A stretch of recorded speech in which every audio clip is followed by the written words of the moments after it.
রাত প্রায় 2টা। আকাশে মেঘের ঢাকাঢাকি, মাঝে মাঝে বিদ্যুৎ চমকাচ্ছে। যখন বিদ্যুৎ চমকায় তখন চারদিকে কিছুক্ষণের জন্য আলোকিত হয়ে যায়। মদন শিকদার কোনো এক কারণে দূরে কোথাও গিয়েছিলেন, তাই ফিরতে এত রাত হলো। আমাদের বাড়ির সামনের রাস্তাটা যেখানে মোড় নিয়েছে তার পাশেই একটা লম্বা তাল গাছ ছিল। জায়গার নাম মোল্লাবাড়ির মোড়। বাঁশ আর তাল গাছ, হিজিবিজি অবস্থায় থাকা মেহগনি গাছ আর আম গাছ দিয়ে ঘেরা মদন শিকদার মোল্লাবাড়ির মোড়ে এসে হঠাৎ থমকে দাঁড়ালেন।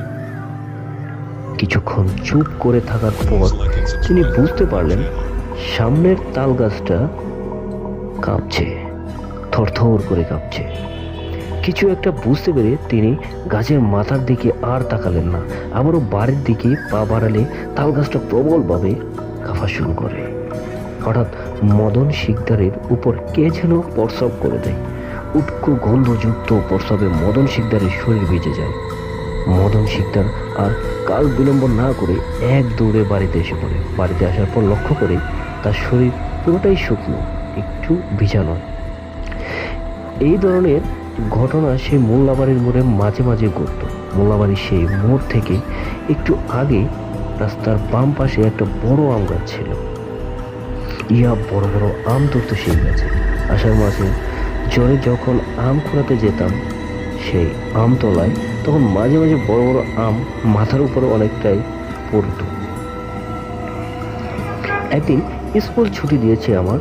আমি তখন ক্লাস 2তে পড়ি। হাতে একটা কঞ্চি নিয়ে খেলতে খেলতে বাড়িতে ফিরছি। এমন সময় পরিচিত কোনো তরুণীর চিৎকার শুনে ছুটে গেলাম সেই আম গাছটার দিকে।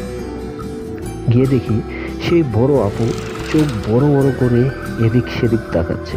যেহেতু তিনি চিৎকার দেওয়ার পর আমি প্রথম ওখানে গিয়েছি, তাই তিনি আমাকে লক্ষ্য করে হাতের ইশারায় গাছের ডালার দিকে তাকাতে বলল।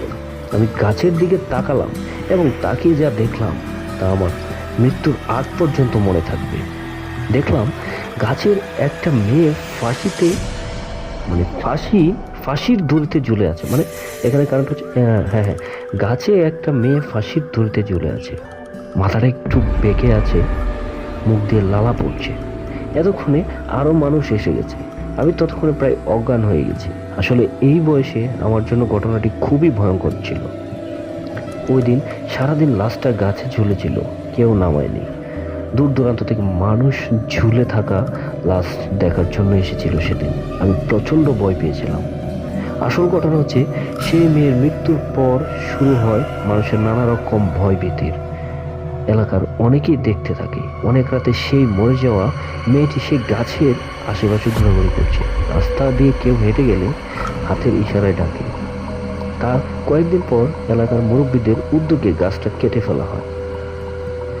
আমার এক বন্ধু রাজীব, মানে ঘটনা 3, তিনি আরও একটা ঘটনা লিখেছেন। তিনি এরকমভাবে স্পেসিফিকভাবে বলেননি, কিন্তু প্রত্যেকটা ঘটনা আলাদা আলাদা করে রেখেছেন। তো আমার পড়তে একটু অসুবিধা হচ্ছে, তারপরে পড়ছি। আমার এক বন্ধু রাজীব আমাদের এলাকারই ছেলে। ও আর ওর সমবয়সী মামা সবুজ একদিন রাতে যাচ্ছিল ওর খালার বাড়ি। ওর খালার বাড়ি যেতে হলে সেই মোল্লাবাড়ির মোড় দিয়ে যেতে হয়।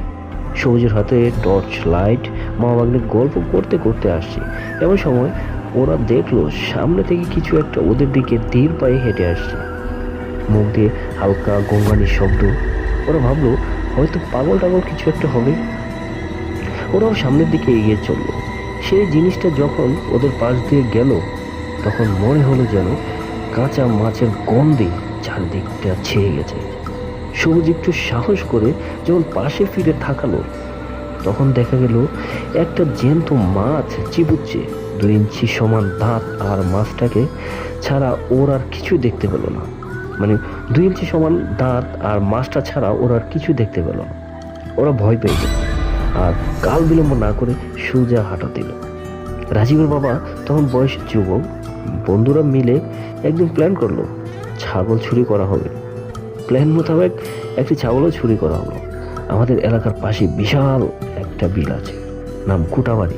কুটাবাড়ি প্রায় মাঝখানে একটা বিটা আছে। 100 বছর ধরে কেউ থাকে না সেই বিটায়। তবে লোক মুখে আমরা শুনেছি অনেক আগে নাকি এখানে এক বুড়ি থাকতো, তাই সেই ভিটার নাম হয়েছে বুড়ির ভিটা। বুড়ির ভিটা পুরোটাই জঙ্গল আর বড় বড় গাছগাছালি দিয়ে ভরা। দিনের বেলায় কেউ যায় না সেখানে। রাজীবের বাবা আর তার বন্ধুরা সিদ্ধান্ত নিল, যেহেতু ওখানে কেউ যায় না কখনো, তাই ওই জায়গাটাই ছাগল জবাই করে খাওয়ার জন্য উপযুক্ত হবে। ওখানে ছাগলটাই জবাই করে খাওয়া হবে। অনেক রাতে তারা ছাগলটাকে নিয়ে হাজির হলো সেই বুড়ির ভিটা।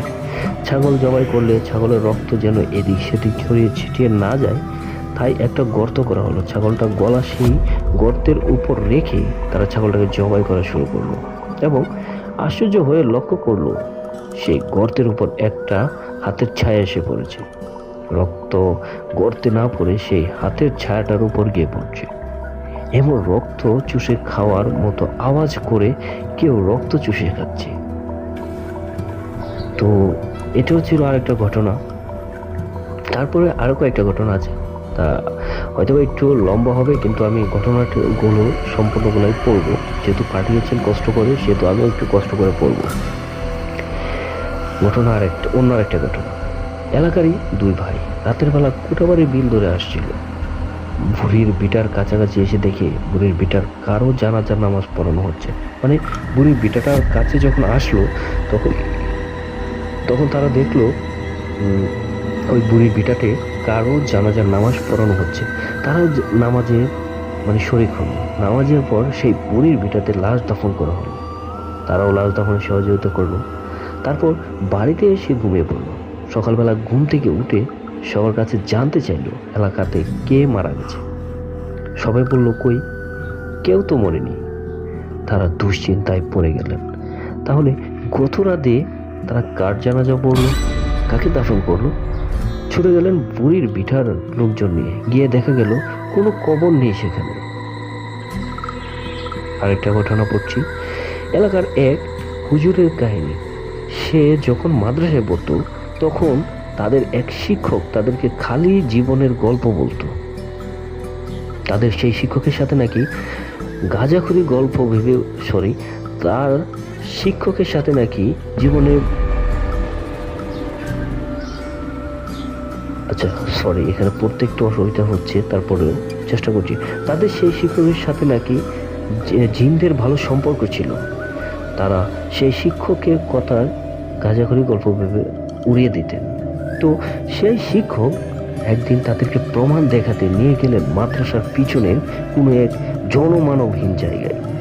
গভীর রাতে অনেকক্ষণ অপেক্ষা করার পর তারা সবাই জিন দেখতে পেলেন আকাশে উড়ে যাচ্ছে।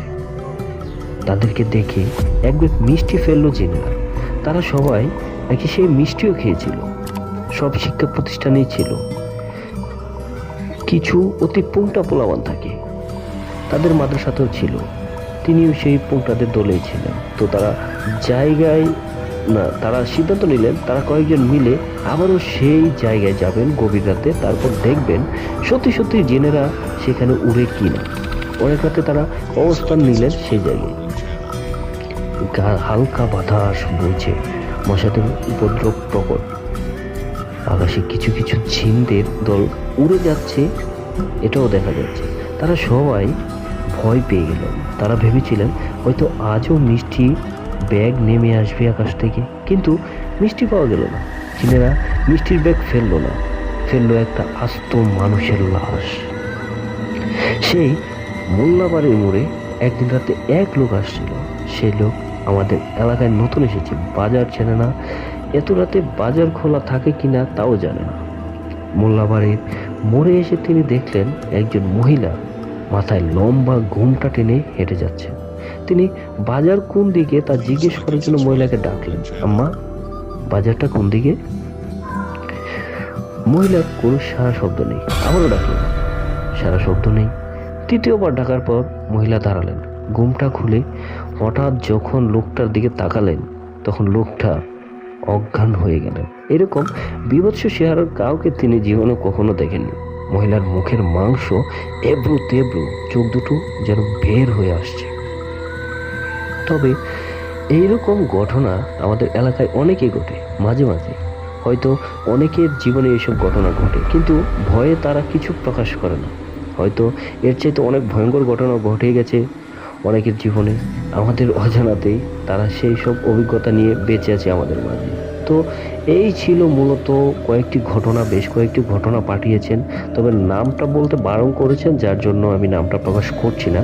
তো আপনারা যারা আমাদের এই শোতে আপনারা ইমেল করে আপনাদের ঘটনাটি পাঠাতে চান, তারা অবশ্যই ঘটনা পাঠাবেন এবং আপনাদের ঘটনাই নেক্সট এপিসোডে পরে শোনানো হবে। সো ভিডিও ডেসক্রিপশন বক্সটা চেক করে নেবেন, সেখানে ইমেলটা দেওয়া আছে, সেখানে ইমেল করলেই হবে, বা হ্যাঁ, ইমেলের মাধ্যমে পাঠালে সবচেয়ে ভালো হবে, যেহেতু মেন এপিসোড এগুলো। তো আশা করছি আপনারা আপনাদের ঘটনাটি পাঠাবেন এবং সুন্দরভাবে বাংলাতে লিখে পাঠাবেন, তাহলে আপনাদের ঘটনাটি আমরা আমাদের শোতে নিয়ে আসবো। তো ভালো থাকবেন, সুস্থ থাকবেন, আল্লাহ হাফেজ।